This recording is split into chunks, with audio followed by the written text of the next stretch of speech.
Creating a safe area for your pet to enjoy the outdoors is an important part of pet ownership. Come here, Jake. And at PetSafe, we make in-ground wired and wireless containment systems so that you can create a safe area for your pet. Now, training your pet to understand his containment area is an important part of the installation of your system. We've developed this video to help you understand how to best train your pet so that you can both enjoy the freedom that a PetSafe system provides. Whenever you're training your pet, it's important to be patient and consistent. Make training fun rather than stressful for your pet. Train your pet for 10 to 15 minutes at a time. Don't try to do too much too quickly. More frequent short sessions are better than less frequent longer sessions.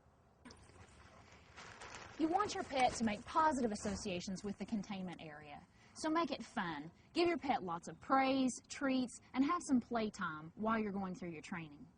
Now, you also want to make sure that while you're training that you use some other method of containment, such as a leash or tie-out. You should also remove the receiver collar in between sessions.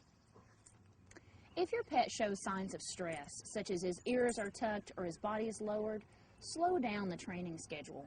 Add some additional days of training, or increase the amount of playtime with your pet during training. You can also use food treats to help you.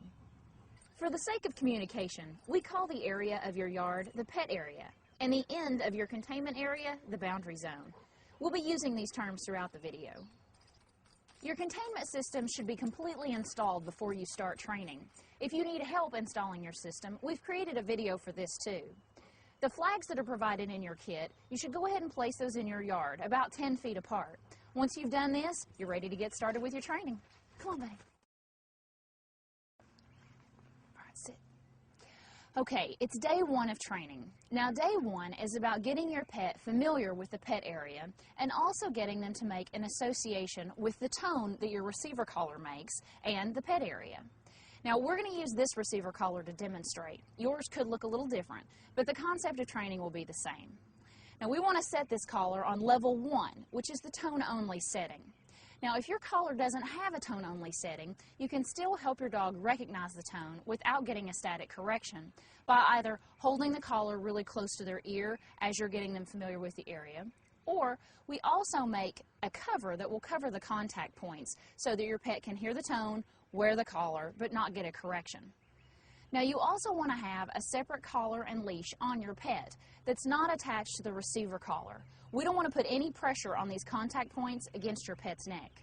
You also want to have lots of treats handy, and before you start training, spend about 5 or 10 minutes just playing with your pet. Now, keeping it fun, take your pet and walk them up to one of the boundary flags until they begin to hear the beep of the receiver collar. Let them hear the beep for about 2 seconds, then pull them back.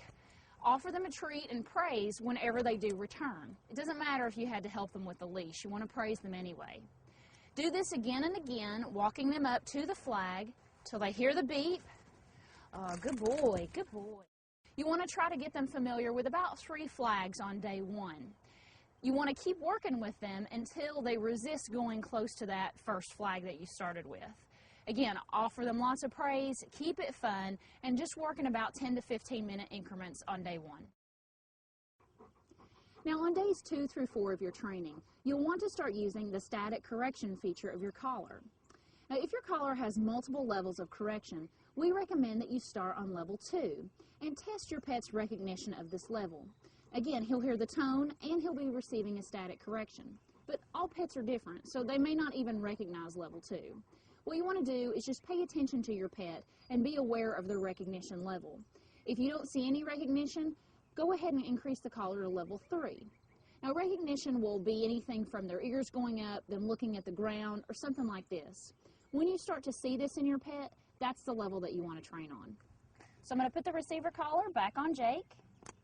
I got it set to a level of correction that he's familiar with, and I'm ready to start training again. Come on, Jake.